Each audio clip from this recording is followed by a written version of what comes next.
हरिः ओम्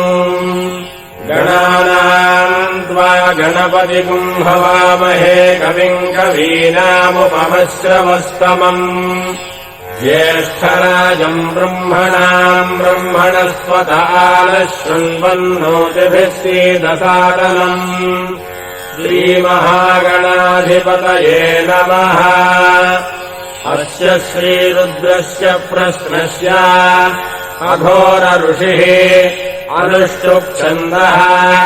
सङ्कर्षणमूर्तिस्वरूपो योऽसावादित्यः परमपुरुषः स एष रुद्रो देवता अग्निक्रतुजरमायामिष्टकायागुंसतरुद्रीये जपाभिषेके विनियोगः। नमः शम्भवे च अग्निहोत्रात्मने अङ्गुष्ठाभ्याम् नमः मयो भवेद दर्शपूर्णमासात्मने तर्जनेभ्याम् नमः। नमः शङ्कराय च चातुर्मास्यात्मने मध्यमाभ्याम् नमः मयस्कराय च विरूढपशुबन्धात्मने अनामिकाभ्याम् नमः। नमः शिवाय च ज्योतिष्ठोमात्मने कनिष्ठिकाभ्याम् नमः शिवतराय च सर्वकृत्वात्मने करतलकरपृष्ठाभ्याम् नमः। नमः शम्भवे च अग्निहोत्रात्मने हृदयाय नमः मयो भवे च वर्षपूर्णमासात्मने शिरसे स्वाहा। नमः शङ्कराय च चातुर्मास्यात्मने शिखायै वषट् मयस्कराय च विरूढपशुबन्धात्मने कवचायहम्। नमः शिवाय च ज्योतिष्ठोमात्मने नेत्रत्रयाय वौषट् शिवतराय च सर्वक्रत्वात्मने हस्ताय फट् भूर्भुवस्सुवरोमिति दिग्बन्धः ध्यानम् आपातालनभस्तरान्तभुवनब्रह्माण्डमाभिस्फुरत् ज्योतिष्पाटिकलिङ्गमौलिविलसत्पूर्णेन्दुवाङ्गामृतैः हस्तोदाप्लुतमेकमीशमनिशम् रुद्रानुवाकाञ्जपन् ध्याये दीक्षितसिद्धये ध्रुवपदम् विप्रोऽभिषिञ्चेत् शिवम्। ब्रह्माण्डम् व्याप्तदेहाभसितहिमरुचा भासमाना भुजङ्गैः कण्ठे कालाः कपर्दाः कलितशशिकलाः चण्डकोदण्डहस्ताः त्र्यक्षा रुद्राक्षमालासुललितमुषशाम्भवामूर्तिभेदाः रुद्रा श्रीरुद्रसूक्तप्रकटितविभवानः प्रयच्छन्तु सौख्यम्। ॐ नमो भगवते रुद्राय ॐ नमस्ते रुद्रमन्यव उतो वैषवे नमः। नमस्ते अस्तु धन्वने बाहुभ्यामुपदे नमः। या तैषः शिवतमा शिवम् बभूवदे धनुः शिवाशरव्या यातभतया न रुद्रमृडया या ते रुद्रशिवा धनोरघोरा पापकाशिनी त्वया नस्तनुभाषन्तमया गिरिशन्ताभिजागसीः यामिषम् गिरिशन्तहस्ते बिभर्षस्तवे शिवाङ्गे त्वदाम् कुरुमाहिपुंसीः पुरुषम् जगत् शिवेन वचसा त्वा गिरिशाख्या यथा नः सर्वमिज्जगदयक्ष्मकुम् सुमना असत् अध्यवोचदधिभक्ता प्रथमो देव्याभिषक् अहीगुश्च सर्वान् जम्भयन् सर्वाश्च यातु धान्यः असंयस्ताम्रो अरुण उत बभ्रुः सुमङ्गलः ये चेमागुम् रुद्रा अभितो दीक्षुः श्रिताः सहस्रशो वैशाखुम् हेरयीमहे असंयोभसर्पतिनीलग्रीभो विलोहितः उदैनम् गोपा अदृशन्नदृशन्नुदहार्यः उदैनम् विश्वाभूतानि सदृष्टो मृडयादिनः नमो अस्तु नीलग्रीवाय सहस्राक्षाय मीढुषे अधो ये अस्य सत्त्वानोऽहम् तेभ्यो करम् नमः प्रमञ्चधन्वनस्त्वमुभयोरात्मयोज्याम् याश्च देहस्तैषवर्पराता भगवो भवा अवदत्यधनुस्वरम् सहस्राक्रसते शुधे निशील्यशैल्यानाम् मुखा शिवो नः सुमना भव विद्यन्धनः कपद्दिनो विशल्यो बाणवागुम्भुता अनेशन्धस्येषव आहुरस्य निषङ्गधिः या देहे धर्मेढुष्टमहस्ते बभूवते धनुः तयास्मानुनिष्टतस्त्वमयक्ष्मया परिभुजा नमस्ते अस्मायुधायानागताय धृष्णवे उभाभ्यामुदते नमो बाहुभ्याम् नवधन्वने परिते धन्वनो हेतिरस्मान् वृणक्तु विश्वतः अधो यैषुभिः सवारे अस्मन्निधेहितम् नमस्ते अस्तु भगवन् विश्वेश्वराय महादेवाय त्र्यम्बकाय त्रिपुरान्तकाय त्रिकाग्निकालाय कालाग्निरुद्राय नीलकण्ठाय मृत्युञ्जयाय सर्वेश्वराय सदाशिवाय श्रीमन्महादेवाय नमः नमो हिरण्यवाहवे सेनान्ये दिजाम् च पतये नमो नमो वृक्षेभ्यो हरिकेशेभ्यः पशूनाम् पतये नमो नमः सस्मिञ्जराय श्रीमते पथीनाम् पतये नमो नमो बभ्रुषाय विव्याधिनेन्नानाम् पतये नमो नमो हरिकेशाय पवीतिने पुष्टानाम् पतये नमो नमो भवस्येत्यैकताम् पतये नमो नमो रुद्राय काविने क्षेत्राणाम् पतये नमो नमः सूताय हञ्चाय वनानाम् पतये नमो नमो रोहिताय सपतये वृक्षाणाम् पतये नमो नमो मन्त्रिणे वाणिजाय कक्षाणाम् पतये नमो नमो भवन्तये वार्यवस्तुताय औषधीनाम् पतये नमो नम उच्चैर्घोषाय कन्दयते पत्तीनाम् पतये नमो नमः कृत्स्नवीताय धावते सत्त्वनाम् पतये नमः नमः स्वहमानाय निव्याधिन आव्याधिनीनाम् पतये नमो नमः ककुभाय निषङ्गिणे सेनानाम् पतये नमो नमो निषङ्गिण युधिमते तस्कराणाम् पतये नमो नमो वञ्चते परिवञ्चते सायूनाम् पतये नमो नमो निजेतवे परिचरायारण्यानाम् पतये नमो नमः श्रुकामिभ्यो जिघागुन्धभ्यो विष्णताम् पतये नमो नमो शिमध्यो नक्तञ्जलभ्यः प्रकुन्दानाम् पतये नमो नम उष्णीषिणे गिरिजराय पुरुञ्चानाम् पतये नमो नमः गिरिमध्यो रन्वामिभ्यश्च वो नमो नम आतङ्कानेभ्यः प्रतितधानेभ्यश्च वो नमो नम आयक्षभ्यो विसृजभ्यश्च वो नमो नमोऽस्यभ्यो विद्यभ्यश्च वो नमो नम आजीरेभ्यश्च यानेभ्यश्च वो नमो नमः स्वपद्भ्यो जाग्रभ्यश्च वो नमो नमस्तिष्ठभ्यो धावद्भ्यश्च वो नमो नमः स्वभाभ्यः स्वभावदिभ्यश्च वो नमो नमो अश्वेभ्यो स्वपदिभ्यश्च वो नमः व्याधिनेभ्यो विविध्यन्तेभ्यश्च वो नमो नम उगणाभ्यस्तृकुम्भरेभ्यश्च वो नमो नमो वृक्षेभ्यो वृक्षपदिभ्यश्च वो नमो नमो व्रातेभ्यो व्रातपदिभ्यश्च वो नमो नमो गणेभ्यो गणपतिभ्यश्च वो नमो नमो विरूपेभ्यो विश्वरूपेभ्यश्च वो नमो नमो महद्भ्यः क्षुल्लकेभ्यश्च वो नमो नमो रथिभ्यो रथेभ्यश्च वो नमो नमो रथेभ्यो रथपतिभ्यश्च वो नमो नमः सेनाभ्यश्चेनानिभ्यश्च वो नमो नमः कर्तृभ्यः सङ्ग्रहेतृभ्यश्च वो नमो नमस्तक्षभ्यो रथकारेभ्यश्च वो नमो नमः कुलालेभ्यः कर्मारेभ्यश्च वो नमो नमः पुञ्जिष्ठेभ्यो निरालेभ्यश्च वो नमो नम इषकृभ्यो धन्वकृभ्यश्च वो नमो नमो मृगयुभ्यश्च निभ्यश्च वो नमो नमस्य पदेभ्यश्च वो नमः नमो भवाय च रुद्राय च नमः शर्वाय च पशुपतये च नमो नीलग्रीवाय च शितिकण्ठाय च नमः प्रवर्तिने च युक्तकेशाय च नमः सहस्राक्षाय च शतधन्वने च नमो गिरिजाय च शिपिभिष्टाय च नमो मेघुष्टमाय च शुभते च नमो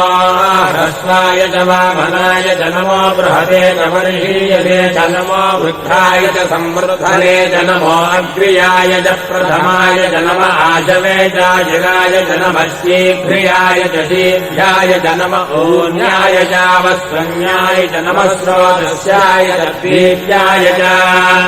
नमो ज्येष्ठाय च कनिष्ठाय च नमः पूर्वजाय चापरजाय च नमो मध्यमाय चापकल्भाय च नमो जघन्याय च बुद्धियाय च नमः श्रोभ्याय च प्रतिशल्याय च नमो याम्याय च क्षेम्याय च नमो उर्भर्याय च खल्याय च नमः श्रोत्याय चावधान्याय च नमो वन्याय च कक्ष्याय च नमः श्रमाय च प्रतिश्रमाय च नमः आशुषेणाय चाशुरधाय च नमः शूराय चामभिन्नते च नमो भर्मिने च वरोधिने च नमो बिल्मिने च कवचिने च नमः श्रुताय च श्रुतसेनाय च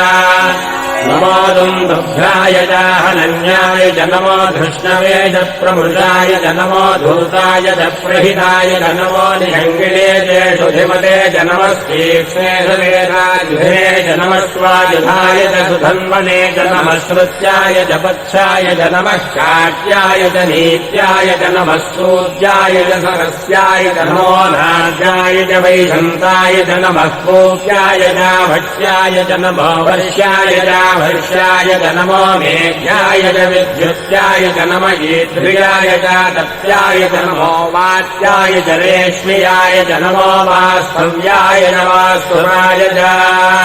नमः सोमाय च रुद्राय च नमः साम्राय च अरुणाय च नमः शङ्गाय च पशुपतये च नमः उग्राय च भीमाय च नमो अग्रे वधाय च दूरे वधाय च नमो हन्त्रे च हनीयसे च नमो वृक्षेभ्यो हरिकेशेभ्यो नमस्काराय नमः शम्भवे च मयो भवे च नमः शङ्कराय च मयस्कराय च नमः शिवाय च शिवतराय च नमः तीर्थाय च कूर्याय च नमः भार्याय च भार्याय च नमः प्रणनाय चोत्तरणाय च नमः आधार्याय च वाद्याय च नमः शिष्याय च धेन्याय च नमः शिखस्याय च प्रवाह्याय च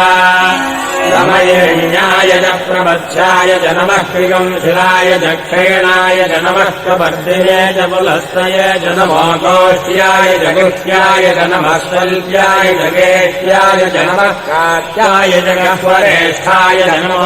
आसलय्याय च निवेष्ट्याय च नमः पागन्धव्याय च लभस्याय च नमः शुष्ट्याय च हरित्याय च नमो लोप्याय च लभ्याय च नमः ऊर्याय च धूर्याय च नमः पन्याय च वन्नसज्जाय च नमो मकरमाणाय चाभिघ्नते च नमः आक्षितते च प्रक्षितते च नमो वह्विर्येभ्यो देवानागुम्भृतयेभ्यो नमो विक्षीणकेभ्यो नमो विजम्भत्केभ्यो नमः निर्हतेभ्यो नमः आमीवर्गेभ्यः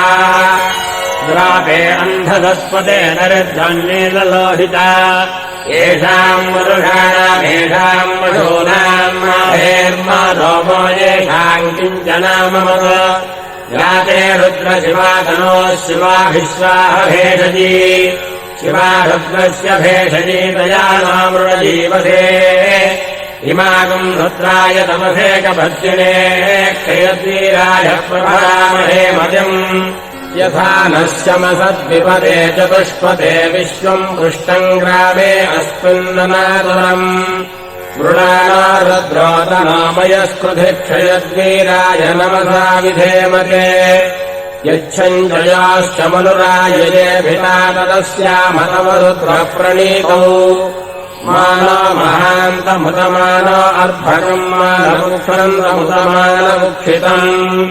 मानोधीः पितरम् मोदमातरम् प्रियामानस्तनुवो रुद्ररीर्षः मानसोकेतनये मान आयुषिमानो गोषमानो अस्येषुवीर्षः वीरान्मानो रुद्रभाविनोमधे हविष्मन्तो नमसा विधेमते आरात्ते गोघ्न उत पूरुषघ्ने क्षयद्वीराय सुम्रमस्मेते अस्तु रक्षाजनोऽधिजरेव ब्रूह्यथा जनः शर्मयच्छद्विवरः सुहिश्रुरङ्गर्तसदम् युवानम् मृगन्न भीममुपहर्तुमुग्रम् मुरुडाय हित्रे रुद्रस्तवानो अन्यन्ते अस्मन्निवपन्तु धेनाः परिणो रुद्रस्य हेतुर्वृणत्वपरित्रेषस्य दुर्मतिरघायोः अवस्थितामघवध्यस्तनुष्वमेध्वस्तोकायतनयाय मृडया वीहृष्टमशिवतमशिवो नः सुमना भव परमे वृक्ष आयुधम् निधाय कृत्यम् वसान आजरपिनाकम् बिभ्रतागहि विकिरितविलोहित नमस्ते अस्तु भगवः यास्ते सहस्रगुम् हेतयोऽन्यमस्मन्निवपन्तु ताः सहस्राणि सहस्रधा बाहुवोस्तव हेतयः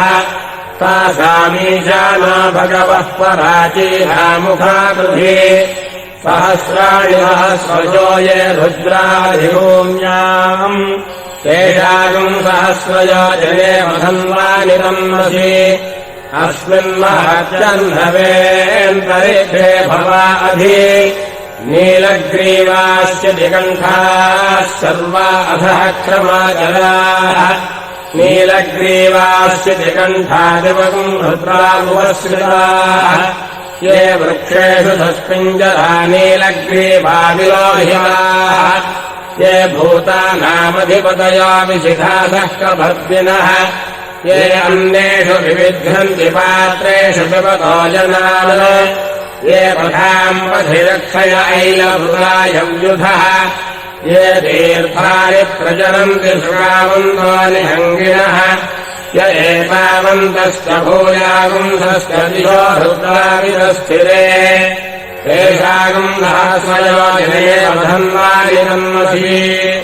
नमो रुद्रेभ्यो ये पृथिव्याम् येऽन्तरिक्षे ये दिवि येषामह्नम् वारो वर्षमिषभस्तेभ्यो दश प्राचेर्दश दक्षिणा दश प्रदेचेर्दशोदेचेर्दशोर्ध्वास्तेभ्यो नभस्ते नो मृळयन्त तेयम् विश्वायश्च नोऽग्रे चिदम् भोजम् भेदधामि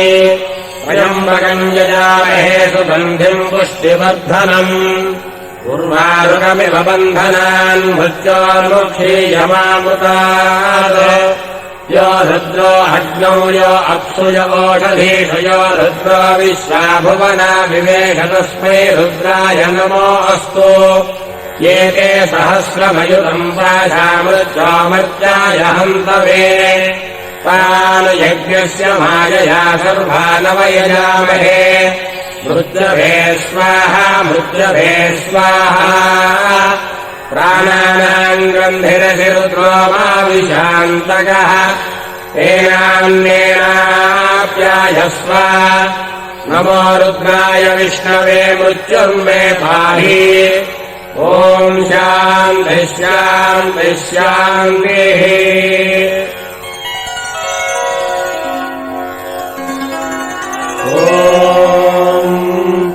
अग्ना विष्णो सजाषसेवा वर्धन्तु वाङ्गिरः जुम्नैर्वाजेऽभिरागतम्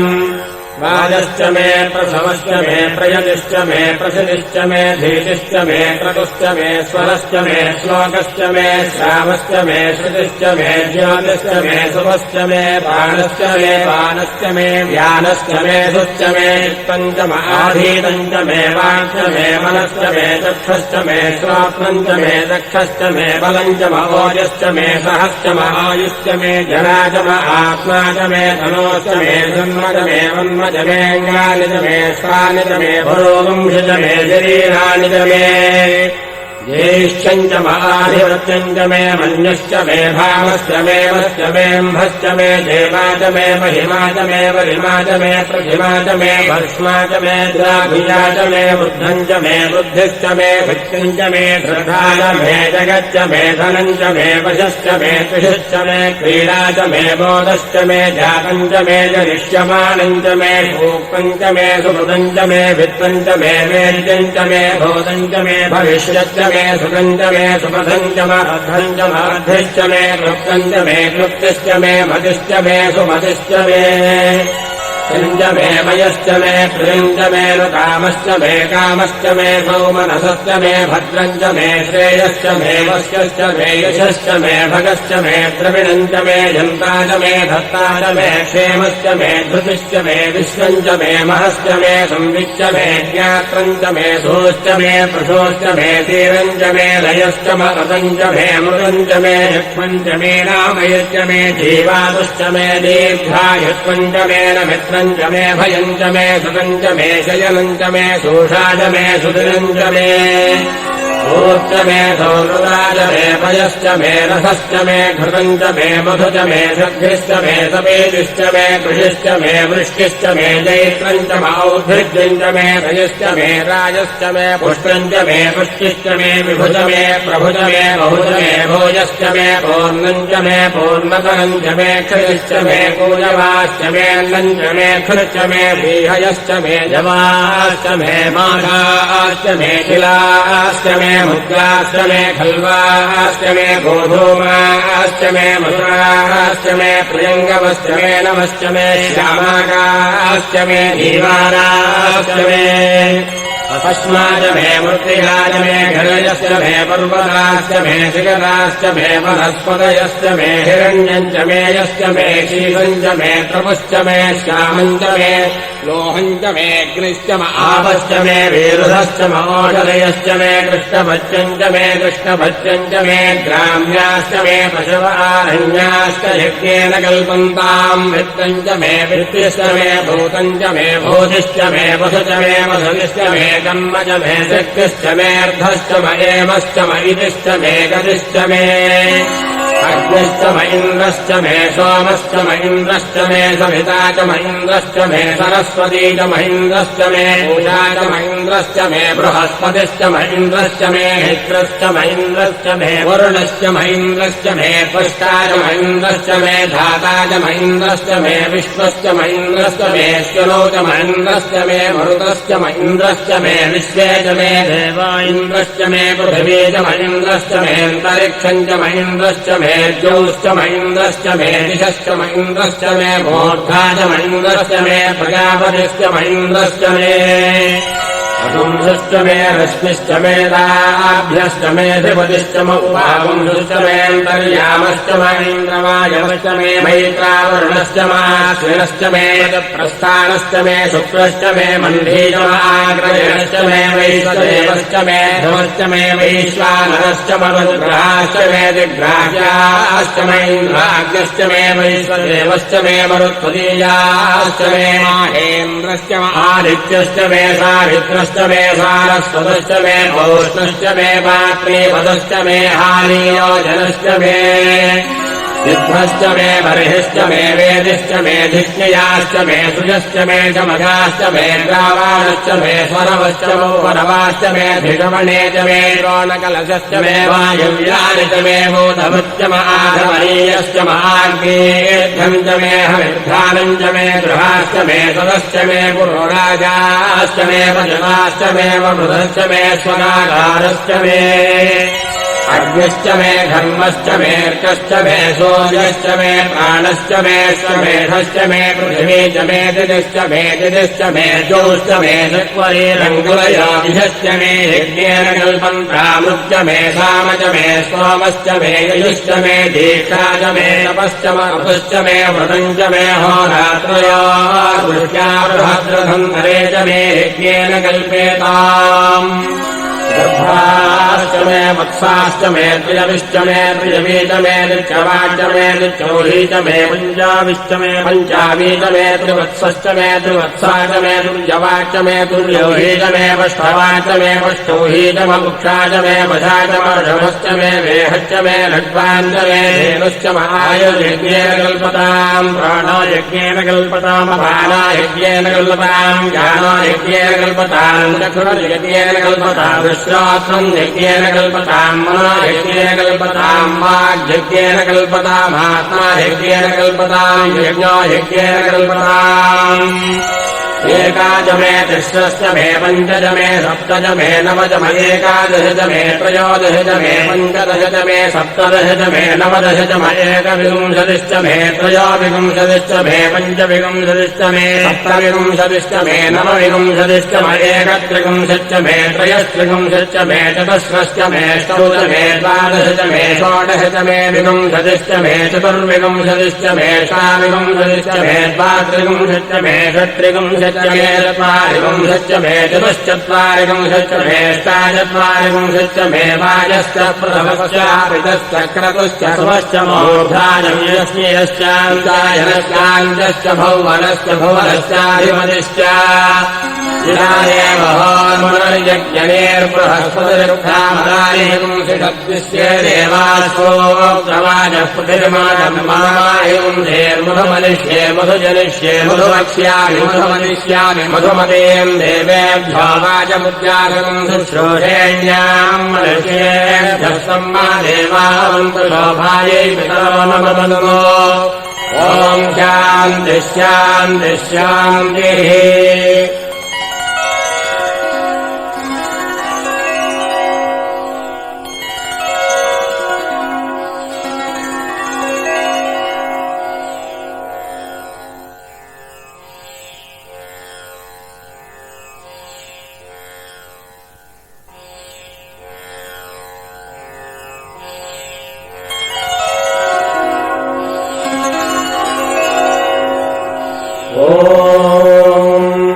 तच्छञ्जोरावृणीमहे गातुम् यज्ञाय गातुम् यज्ञपतये दैवी स्वस्तिरस्तु नः स्वस्तिर्मानुषेभ्यः ऊर्ध्वम् जिगातु भेषजम् छन्दास्तु द्विपदे सञ्जतुष्पदे ॐ शान्तिः शान्तिः शान्तिः सहस्रशीर्षा पुरुषः सहस्राक्षः सहस्रपाद सभूमिम् विश्वतो भूत्वा अत्यतिष्ठद्दशाङ्गुलम् पुरुष एवेदकम् सर्वम् यद्भूतम् यच्च भव्यम् उतामृतत्वस्येशानः यदन्धेनातिरोहति एतावानस्य महिमा अतोऽध्यायागस्य पूरुषः पादोऽस्य विश्वाभूतानि त्रिपादस्यामृतम् दिवि त्रिपादोर्ध्वमुदैः पुरुषः पादोऽस्येहा भवात् पुनः ततो विश्वम् व्यक्रामद शासनानशने अभि तस्माद्विराडजायत विराजो अधिपूरुषः स जातोऽत्यरिच्यत पश्चाद्भूमिमधो पुरः यत्पुरुषेण हविषा देवायज्ञमतन्वत वसन्तो अस्यासीदाज्यम् ग्रीष्म यद्भः शरद्धविः सप्तास्यासन्परिधयः त्रिसप्तसमिधः कृताः देवायज्ञम् तन्वानाः अबध्नम् पुरुषम् पशुम् तञ्यज्ञम् बर्हिषि प्रोक्षन् पुरुषम् जातमग्रतः तेन देवा अयजन्त साध्यार्षयश्च ये तस्माद्यज्ञात् सर्वहुतः सम्भृतम् वृषराज्यम्